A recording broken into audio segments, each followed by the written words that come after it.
Hi everyone, it's Miss Miller and welcome to our classroom channel. Today we're going to talk about writing a conclusion, finishing up an essay with style, a sense of closure. Is this you? You've been working forever on this essay, you get to the end and you are just exhausted. Well, listen, you're not alone.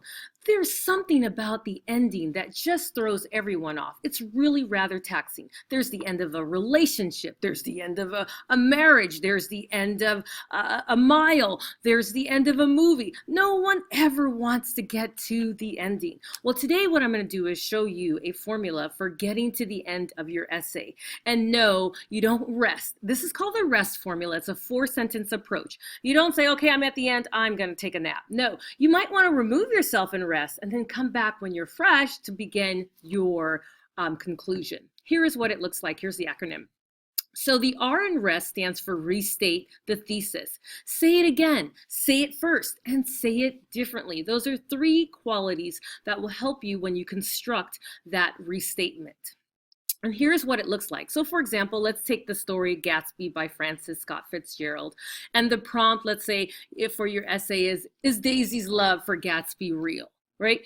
And so you may have come up with this wonderful thesis statement. And so now all you have to do is reverse it. You don't have to necessarily put it in different words. You can just reverse the phrases. So in this case, I say Daisy's affinity for Gatsby is nothing more than her own simple or selfish ambition, even though she professes her affection for him. Now, the E in elaborate stands for, or the E in rest stands for elaborate, and that's to expand or extend the thesis. Get a little more specific without the details. And this is somewhat tricky for most people because they think, well, what do you mean elaborate? Well, if you give someone, let's say you're coming in the classroom and you have crutches and you say, well, I ask you, what happened? And you say, well, I broke my ankle. And I say, well, can you elaborate? Well, I was running and then I fell, right? So you elaborate or you give a few more details, but not too specific, right? So here's what it looks like when it comes to The Great Gatsby. And we're going to build this conclusion. So at the end, we have like a 4-sentence conclusion. Gatsby simply serves as a temporary diversion from her rather troubled marriage. So this sort of explains a little bit more about why she doesn't necessarily truly love Gatsby. Okay, so let's take a look. And then we have this image in the text. This is really interesting part of the text that shows how superficial she truly is. Okay, so to summarize means the S in rest is to sum it up, consider the takeaway, remind the reader of the general idea. And when you summarize something, it doesn't necessarily mean you're going to summarize the book, right? You want to summarize your essay response overall, like what you talked about. Here's what it might look like in this conclusion for our case study on the Gatsby. Daisy, reckless and superficial, lacks the depth necessary to sustain a meaningful commitment.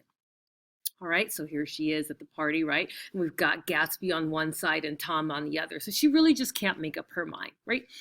And then we have the T for terrific, which can be the most exciting part of the conclusion and also the most challenging. But one of the things that you should know is you should be as creative and clever as you can. This is where you want to wow the reader. This is where you want to bring the essay to a close. Pull a line from a text or a song or a poem that ties everything together. When I'm reading the essay as a teacher, I should be able to not feel this need to turn to the next page. I should get a sense of closure, like this is it, there's nothing more. Here's what it looks like. Daisy never loved anyone but herself because, like Elvis, only fools fall in love. Okay. Here's what it looks like overall. So Daisy's affinity for Gatsby is nothing more than her own selfish ambition, which even though she professes her affection for him, he simply serves as a temporary diversion from her rather troubled marriage. Daisy, reckless and superficial, lacks the depth necessary to sustain a meaningful commitment. Daisy never loved anyone but herself because, like Elvis, only fools fall in love. I know it's over now when I read that last T for terrific. I hope that's helpful, and that's what it looks like when you do a conclusion. Now, I want to show you some pitfalls that some students do when they write their conclusion for an essay. And stay tuned for this. One is the essay is bottom heavy, which means, or the conclusion is bottom heavy, which really means that you've got your introduction, you've got your body paragraphs, and then your conclusion is like super long. Too much, don't do that.